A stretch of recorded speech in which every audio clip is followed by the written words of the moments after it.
Hello, welcome to Ken studies. CAPF AC 2021 में paper 2। आज हम लेक्चर नंबर 27 देखेंगे। इसमें आज हम जो है क्वेश्चन टैग देखेंगे। क्वेश्चन टैग जो है एक आपका इम्पॉर्टेंट चैप्टर है और इससे यूजुअली आपका क्वेश्चन पूछा जाता है। सिर्फ इसी एग्जाम में नहीं, डिफरेंट एग्जाम्स में ये इससे संबंधित क्वेश्चन आपसे पूछे जाते हैं। और क्वेश्चन टैग जो है बहुत मुश्किल नहीं है। इसमें से कुछ जो आप रूल्स बेसिक्स देख लोगे तो इसका क्वेश्चन जो है बहुत आसानी से बन जाता है। हाँ, आज के डेट में देखोगे कि बहुत सारे जो क्वेश्चंस होते हैं वो जनरल रूल से नहीं, जो एक्सेप्शन वाले रूल होते हैं या स्पेशल वाले रूल होते हैं उससे आपको क्वेश्चन पूछे जाते हैं। तो क्वेश्चन टैग में जितने भी ऑलमोस्ट जो है वो संबंधित चीजें हैं वो इस लेक्चर में मैं आपको बता दूंगा। क्वेश्चन टैग को यदि देखोगे तो टैग को हिंदी में घुंडी कहते हैं, ठीक है। जो एक क्वेश्चन टैग होता है तो क्वेश्चन ये इस ढंग से इसमें आप वो लगाते हैं। देखो, तो क्वेश्चन टैग क्या है? Question tags are the small questions that often come at the end of sentence in a speech and sometimes in informal writing. It is for asking the confirmation. ये confirmation मांगता है कोई भी चीज। जैसे बोलता है कि क्या जी हम पढ़े थे ना, पढ़े थे कि नहीं? तो आप जो बोलता है यस, तो वो एक तरह से स्ट्रेस देने के लिए सिंपली आप बोलो कि मैंने खाना खाया। अब ये चीजें हैं, मैंने खाना खाया कि नहीं, ये है जो कंफर्मेशन पूछता है, ठीक है। जैसे for example, the film wasn't very good. तो देखो, वॉज इट यानी कि कहता है जो एक बंदा एक्स कोई भी गया है मूवी देखने, तो वो बोलता है film wasn't very good. Was it इसका मतलब है कि एक जो एक्स मान के चलो, इसको कोई भी है, कोई एक्स पर्सन है, तो एक्स पर्सन बोलता है कि the film wasn't very good. और जो सामने वाला बंदा है वो बाई भी और साथ में देखने गया होगा, तो एक तरह से बाई से पूछता है वॉज इट, क्या ये अच्छा था? मुझे तो लगा कि अच्छा नहीं था। तो वो कंफर्मेशन सामने वाले से मांगता है। You take sugar in tea, don't you? They promised to repay us within 6 months। Did they not या डिडंट? ओके, डिडंट दे, या तो इसको लिख सकते हो डिडंट दे। जनरली ये लिखा जाता है, ये प्रीफर। डिड दे नोट ये भी सही है, अदरवाइज मेनली जो है डिडंट दे लिखा जाता है। ये मैंने जानबूझ करके उस ढंग से लिखा है। देखो, एक चीज देखना, ये सेंटेंस जो है निगेटिव है तो टैग देखो यहां पॉजिटिव है। ये सेंटेंस पॉजिटिव है तो टैग यहां निगेटिव है। ये क्वेश्चन पॉजिटिव है तो टैग यहां निगेटिव है। इसका मतलब एक बेसिक रूल आप यहां से देखें कि जो टैग होता है, तो यदि मेन सेंटेंस जो है वो अफर्मेटिव में है, यानी कि वो जो है सकारात्मक है, तो जो टैग होगा वो नकारात्मक होगा, निगेटिव होगा। और यदि मेन क्वेश्चन निगेटिव है तो टैग आपका जो होगा वो अफर्मेटिव होगा। ये आपको पहला इसमें से रूल आप देखें। एक और चीजें देखो, तो ये चूंकि स्मॉल क्वेश्चन है, ये स्मॉल क्वेश्चन है, तो इसका मतलब क्या है कि नोट ऑफ इंट्रोगेशन इसमें हमेशा दोगे। जो आपका क्वेश्चन मार्क है तो वो क्वेश्चन मार्क आपको हमेशा सारे सेंटेंसेस में ये दोगे। फिर देखो, अब ये चीज और देखो, हम ऑब्वियसली रूल्स देखेंगे लेकिन हम यहाँ इन एग्जांपल से ही। तो पहला रूल तो आप यहाँ समझ गए एक तरह से कि यदि मेन सेंटेंस निगेटिव है तो आपका जो टैग होगा वो अफर्मेटिव होगा। यदि आपका मेन सेंटेंस अफर्मेटिव है तो टैग निगेटिव होगा और क्वेश्चन मार्क आप हमेशा दोगे। फिर देखोगे, जो मेन सेंटेंस का टेंस है वही आपका टैग में भी रहेगा। देखा, यहाँ वॉज था तो यहाँ भी वॉज है। अब है you take sugar in tea, तो ये आपका देखोगे कि प्रेजेंट इंडिफिनिट में है, तो ये भी आपका देखोगे कि इंडिफिनिट में है। ये देखो पास्ट टेंस में है, तो ये भी आपका पास्ट टेंस में है। तो टैग का टेंस जो होता है वही होता है जो आपका मेन सेंटेंस का होता है। तो हम इन्हीं रूल्स को देखेंगे। तो ये आपके जो रूल्स हैं। Question tag is a special type of structure in English which ask about the confirmation. ये ऑलरेडी हमने देखा कि ये कंफर्मेशन पूछता है कि यस, एक तरह से चीजों को कहीं ना कहीं देखो कि इसका मतलब है कि कोई और पास में है। आप यदि इसके थीम में जाओगे, इसके डीप में जाओगे, तो इसका मतलब ये होता है कि कहीं कोई ना कोई और बंदा है। जैसे सिंपली है कि मैं पढ़ रहा हूं, तो मैं पढ़ रहा हूँ, ये मैं राइट अप लिख रहा हूँ, ये बोल रहा हूँ, ये क्लियर नहीं हो रहा। लेकिन यहाँ जब होता है एक तरह से टैग है, तो जब किसी से कन्फर्मेशन पूछता है सामने वाले बंदे से, अब देखो tag is always in short form, ये मैंने बोला ना, देखो ये भी एक्सेप्ट होता है, अदरवाइज़ टैग जो होता है शॉर्ट फॉर्म में मेनली जो एक्सेप्टेड होता है ये। लेकिन सम टाइम जो है ये भी लिखा है, तो ये गलत एज़ सच नहीं है, लेकिन आपका जो है ये इसमें लिखना चाहिए, ठीक है? Tense of the tag is same as that of the statement, यानी कि जो टेंस है टैग का वो सेम है जो स्टेटमेंट का है। If the statement is affirmative then the tag is negative, and if statement is negative then the tag is affirmative. ये ऑलरेडी हमने आपको डिसाइड ये बता दिया। नेक्स्ट आपका जो है subject of tag is always pronoun. आपका जो टैग का जो सब्जेक्ट होगा, जो क्वेश्चन टैग जो आप लिख रहे हो, तो उसका जो सब्जेक्ट है वो हमेशा जो है वो प्रोनाउन होता है। आप नाउन प्रोनाउन ये सारे चीजें जो पार्ट्स ऑफ स्पीच है, ऑब्वियसली ये ऑलरेडी मैं शुरू के लेक्चर में मैं डिस्कस कर चुका हूं कि नाउन क्या है, प्रोनाउन क्या है, आपका एडजेक्टिव वर्ब, और ये सारी चीजें आपको 8 पार्ट्स ऑफ स्पीच जो है वो ऑलरेडी आपको डिस्कस कर दिया गया है। हाँ, देखो कुछ जगह जो है एक तरह से आर्टिकल्स को भी पार्ट ऑफ स्पीच में लेते हैं, लेकिन हमें वहाँ इस डिटेल में अभी नहीं जाना है। तो यहाँ ये ध्यान रखना है कि टैग का जो सब्जेक्ट होगा वो ऑलवेज प्रोनाउन होगा। लेकिन देयर आर सम केसेस ऐसा होगा कि वो लगेगा कि स्पेसिफिक प्रोनाउन नहीं है, लेकिन इन टाइप्स ऑफ प्रोनाउन ही होगा। ठीक है? ऑलवेज यूज क्वेश्चन मार्क, जो ये क्वेश्चन मार्क है, जो नोट ऑफ इंट्रोगेशन, इसको नोट ऑफ इंट्रोगेशन कहते हैं। क्वेश्चन मार्क जो है वो आपको at the end of the tag, उसके टैग में के एंड में हमेशा ये रखोगे। तो ये आपके जो है ये अभी बेसिक्स हैं। तो अब हम और स्पेशल और रूल्स देखेंगे, जैसे सी वेंट टू दिल्ली। तो देखो सी वेंट टू दिल्ली ये क्या है, अफर्मेटिव है, तो डिडंट सी। ओके, तो सी वेंट टू दिल्ली, या जस्ट इमेजिन करो कि ये चीजें होता कि Gita went to Delhi, went to Delhi. तो गीता के यहाँ क्या है, देखो सी है तो ऑलरेडी हमारा देखोगे कि प्रोनाउन है। लेकिन यदि ये भी रहता कि गीता वेंट टू दिल्ली, तो didn't she, obviously didn't Gita नहीं होता, क्योंकि जो आपका टैग का जो सब्जेक्ट है वो आपका जो है ऑलवेज प्रोनाउन है। तो Gita, Sita, Rita, whatsoever भी रहता तो हमें क्या करना पड़ता, सी ही लिखते। अब नेक्स्ट है बॉयज डू नॉट स्टडी। तो देखो ये यहाँ क्या है, निगेटिव है, तो डू दे, और टेंस हमको टेंस में चेंज नहीं करना है। अफर्मेटिव है तो उसको निगेटिव कर देंगे, और निगेटिव है तो उसको अफर्मेटिव कर देंगे। नेक्स्ट आपका नोट, ये स्पेशल रूल्स जो हैं इसी से आपके मेजर क्वेश्चन जो हैं वो बनते हैं। If in sentence am is used then in tag be use aren't I in place of am and I. Otherwise देखो आई के साथ क्या लगता है, एम लगता है, आई के साथ एम लगता है। तो एम यदि लगा हुआ है तो एमेंट नहीं होगा, उसके जगह क्या होगा, आरंट होगा। ये स्पेशल केस है। ये आपको यदि लगेगा, यही चीजें जो है स्पेशल जो होते हैं, रूल्स जो होते हैं स्पेशल, ये हमें जरूरी जानना चाहिए। तो ये आप जो है कि एम के जगह यदि एम है तो उसमें चूंकि एम है तो निगेटिव आपका होगा। लेकिन यदि ऑलरेडी ये आपका है आम नोट, तो यदि आई एम नोट रहता, अब ये देखो एमेंट आई नहीं होता है। अब I am note a teacher रहता तब वहां एम आई होगा। ठीक है, जैसे आई एम अ टीचर तो आर एंट आई, तो ये एमेंट आई की जगह आर एंट आई। लेकिन ये कहो I am note a dancer, I am note a dancer, I am note a dancer, तो ये होगा एम आई।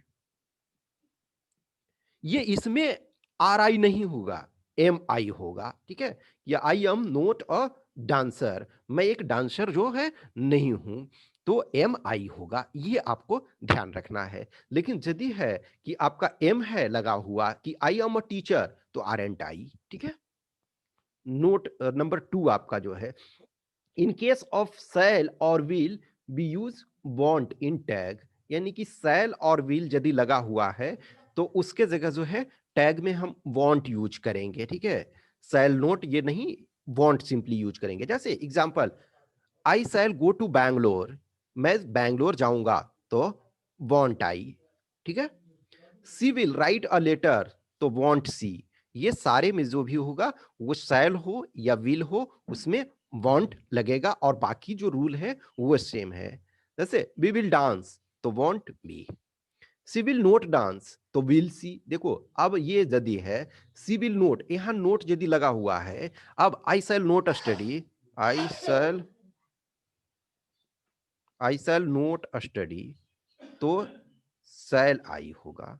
ठीक है, यदि आपका सिर्फ है शैल और विल पॉजिटिव यहां लगा हुआ है तब उसके जगह वांट होगा। अदरवाइज यदि इधर आपका निगेटिव सेंटेंस लगा हुआ है तो सिंपली जैसे विल है तो विल आई हो जाएगा, विल हो जाएगा, शैल है तो शैल हो जाएगा। ये आपको ध्यान रखना है, इस चीज का आपको ध्यान रखना है, क्योंकि हमेशा आपने देखा ना कि निगेटिव जब होता है मेन स्टेटमेंट, तो आपका टैग जो होता है आपका अफर्मेटिव होता है, और इधर अफर्मेटिव है तो उधर निगेटिव होता है। तो यदि ये अफर्मेटिव दिया हुआ है कि सी विल राइट अ लेटर, तो वॉन्ट सी, या वी विल डांस, तो वॉन्ट बी, लेकिन ऑलरेडी इधर निगेटिव है, तो इधर आपका शैल आई या विल सी, ये आपका होगा। ठीक है, नेक्स्ट आपका है टैग, क्वेश्चन नोट नंबर 3 जो आपका है, tag of imperative sentence is will you. ठीक है, तो जो इंपेरेटिव सेंटेंस है, इंपेरेटिव सेंटेंस क्या होता है, आपका आदेश सूचक जो होता है, जिसमें हम ऑर्डर देते हैं, कमांड देते हैं, रिक्वेस्ट करते हैं, एडवाइस देते हैं। तो आपका जो होता है order, command, request, advice et cetera जो होता है, उसके सेंटेंसेस को इंपेरेटिव सेंटेंस कहते हैं। सेंटेंस वाले हम ऑलरेडी डिस्कस कर चुके हैं, तो वो आप ऑलरेडी जानते ही हो। तो इसमें क्या है, ब्रिंग अ चेयर, तो ब्रिंग अ चेयर एक तरह से क्या है, इसमें आप जो ब्रिंग अ चेयर बोलते हो, तो ये यहाँ क्या डिनोट हो रहा है, ये ऑर्डर होता है। ठीक है, ऑर्डर होता है आपका। ठीक है, तो ये विल यू, इसमें किसी को आप सामने वाले को ही कह रहे हो ना, ये इसको इस ढंग से सेंस में समझो कि नॉर्मली है कि कोई बंदा है, उसको आप बोल रहे हो कि ब्रिंग अ चेयर, तो एक तरह से उस बंदे को बोल रहे हो, तो विल यू, क्या तुम लाओगे, एक तरह से। अब प्लीज हेल्प मी, तो प्लीज हेल्प मी आप किसी को बोल रहे हो, किसी या तो ग्रुप में से किसी को बोल रहे हो या किसी इंडिविजुअल को बोल रहे हो। अब नेक्स्ट आपका है प्लीज हेल्प मी, तो विल यू। ठीक है, तो इसमें जो है इंपेरेटिव सेंटेंसेस यदि जो होगा तो उसका टैग जो होता है वो विल यू होता है। नेक्स्ट आपका है tag of let us is shall we, तो लेट अस यदि लगा हुआ है तो लेटस का मतलब देखो, लेटस अब इसको ऐसे समझो, ये यदि चीजों को देखोगे यदि सेंस के अनुसार, यदि सिंपली रटने के पॉइंट ऑफ व्यू से नहीं, ये सेंस के अनुसार देखोगे कि जैसे पहले वाले में हमने देखा कि इंपरेटिव सेंटेंस का वैल्यू होता, तो आप किसी को, जैसे डॉक्टर किसी को कहता है टेक मेडिसिन ऑन टाइम, तो टेक मेडिसिन ऑन टाइम इसका मतलब है कि उस बंदे को बोल रहा है, तो विल यू। अब लेकिन ये यहां देखो लेट अस, तो लेट अस का मतलब है कि हम लोग बोलते हैं कि लेट अस गो होम, तो लेट अस में हम लोग सब शामिल हो जाते हैं, तो इसका होता है शैल बी, यानी कि लेट अस प्ले, तो shall be, let us go for home, shall be. ठीक है, तो ये आप सेंस कंटेक्स्ट समझोगे, यदि कंटेक्स्ट के अनुसार सेंटेंस को समझोगे तो ये आसान हो जाएगा। नेक्स्ट आपका जो है नोट नंबर 5, ये आपका देयर जो है THERE, तो देयर है उसका भी आपका can be use as a subject, तो देयर को सब्जेक्ट के तरह हम यूज कर सकते हैं। अदरवाइज देखो देयर वगैरह जो है बहुत बार जो आपका नाउन इक्विवेलेंट के तौर पे यूज होता है, मेनी टाइम्स जो होता है नाउन इक्विवेलेंट के तौर पे यूज होता है, लेकिन यहां जो है देयर है उसको हम एज ए सब्जेक्ट के तौर पे यूज कर सकते हैं। For example there is something wrong, तो इजंट देयर। ठीक है, देयर वेयरेंट एनी प्रॉब्लम, तो were there. Okay, when there is introduces a plural subject the tag is aren't there. Okay, जैसे there is some more chairs upstairs, aren't there. Okay, next आपका है note में I don't think like sentence, यदि इस ढंग से होता है आई डोंट थिंक या आई थिंक, जैसे for example I think he is American. ठीक है, तो इजंट ही, अब देखो ये I think he is an American कर सकते हो या सिंपली आप अमेरिकन कर सकते हो, I think he is an American या ही इज अमेरिकन, तो ये दोनों होगा, तो इजंट ही। ठीक है? तो इसके संबंध में जैसे I don't think it will rain, तो ये आपका will it. Okay? I suppose you are hungry, तो यू आर तो आरंट यू। ओके? अब देखो कुछ जो है ट्रांसलेशन जो है हमने जो हिंदी माध्यम के कैंडिडेट हैं तो उनके लिए कुछ आपका ये है ट्रांसलेशन, उस चीज को आप देखो, उसको आप समझो। ठीक है? तो ये आपका जो है कुछ जो हिंदी माध्यम वाले रहते हैं उनको सम टाइम जो होता है कि इट्स बेटर है कि ट्रांसलेशन के पॉइंट ऑफ व्यू से आप ये समझ सकते हो। जैसे फॉर एग्जांपल, मैं रोज बाजार जाता हूं ना। ठीक है? तो इसको इस ढंग से जो मैंने बोला था ना कि ये कन्फर्मेशन के तौर पे होता है कि जैसे मैं रोज बाजार जाता हूं तो ऑलरेडी ये हैबिट एक दिखाता है। ये प्रेजेंट इंडेफिनिट टेंस में ऑलरेडी हमने बताया कि प्रेजेंट इंडेफिनिट टेंस जो क्या है वो आपका हैबिट किसी का बताता है। तो आई गो टू मार्केट डेली। ठीक है? Don't I. नेक्स्ट, तुम अपना होमवर्क नहीं करते हो ना, तो you do not do your homework, do you? यह कलम है ना, this is a pen, isn't it? आप कल पटना जाएंगे ना, तो will you go to Patna tomorrow, won't you? तो वॉन्ट यू देखो जो आपका है इसमें शैल और विल जब होता है तो हम इसमें वॉन्ट यू ये करते हैं। वह मोटी है ना, तो सी इज फैट, इजंट सी? वह बीमार थी ना, तो सी वॉज इल, वॉजंट सी? रामू घर नहीं जाएगा ना, तो Ramu will note go home. देखो विल यहाँ है लेकिन विल नोट, चूंकि नोट लग चुका है ऑलरेडी ही, पहले ही हमने जो मेन सेंटेंस है, जो मेन स्ट्रक्चर है, स्टेटमेंट है, हमने उसमें विल लगा दिया है। तो इसमें जो क्या होगा कि जो आपका टैग होगा तो वो पॉजिटिव होगा, तो पॉजिटिव चूंकि होगा, अफर्मेटिव होगा, तो अफर्मेटिव होगा, तो इसमें हम सिंपली विल ही लगाएंगे। मैं यहाँ हूं ना, तो आई एम हेयर। अब जो कोई आई एम एमेंट आई नहीं होता है, एमेंट आई की जगह आरएंट आई होता है। तुम स्कूल गए थे ना, तो you went to school, didn't you? Next आपका है, आप गाना गा सकते हो ना, तो you can sing a song, can't you? Train पहले ही खुल चुकी थी ना, तो train had already started, hadn't it? It देखो ट्रेन जो है तो द ट्रेन है, तो ट्रेन के जगह हमने जो है ये प्रोनाउन चूंकि यहाँ यूज करना है, तो हमने द ट्रेन के जगह इट का प्रयोग लगा किया है। आपको पढ़ना चाहिए ना, तो you should study, shouldn't you? मैं स्कूल जा रहा हूं ना, तो I am going to school, aren't I? मैं तुम्हें मदद करने से मना नहीं कर रहा हूं ना, तो I am not denying to help you, am I? देखो यहाँ जो है हमने इसका भी उपयोग किया कि यहाँ चूंकि ये नेगेटिव सेंटेंस है तो एम आई उसमें हम लगा सकते हैं, एम एंड आई नहीं लगाते हैं, एम आई हम लगा सकते हैं। नेक्स्ट है, सीमा पढ़ने में बहुत तेज है ना, तो Seema is brilliant in study, या Seema is very intelligent you can say, तो इजंट सी? ओके?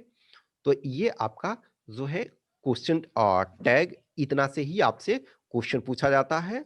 ऑलमोस्ट जितने भी आप एग्जाम में देखोगे, देखो क्या होता है कि you should know the rule, basic rule आपने जान गया। उसके बाद जो होता है सम टाइम एग्जाम में क्या करते हैं कि सेंटेंस को वो लंबा कर देते हैं, कि suppose you are framing simple sentences, वो सेंटेंस जो आप फ्रेम करते हो वो सिंपल सेंटेंसेस होता है।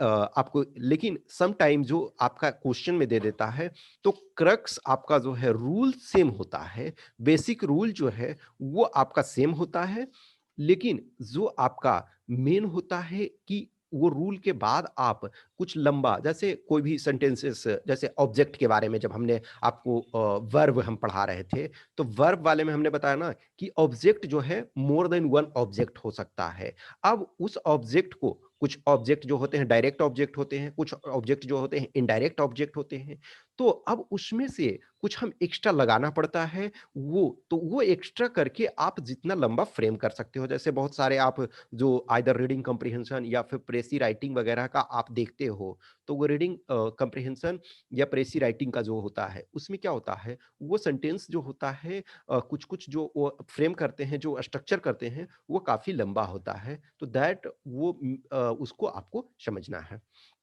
और कल जो है वो जो 26 ऑफ जनवरी है, तो रिपब्लिक डे पे तो कल जो है लेक्चर जो भी नहीं आएगा, और चूँकि ये वाला हम लेक्चर जो है ये ओपन में आपको प्रेज़ेंट ये कर रहे हैं। जिन्हें भी कुछ भी क्वेश्चन्स क्यूरी है रिलेटेड टू कोर्स, तो वो आप 8527146498 व्हाट्सएप नंबर पे संपर्क कर सकते हैं, या फिर टेलीग्राम नंबर 7404909669। और जिन्हें भी सीएपीएफ एसी 2021 का टेस्ट देना है, टेस्ट सीरीज जिनको भी टेस्ट पार्टिसिपेट टेस्ट में करना है, तो वो आप kenstudies.com पे जाकर के टेस्ट दे सकते हैं। Okay, thank you.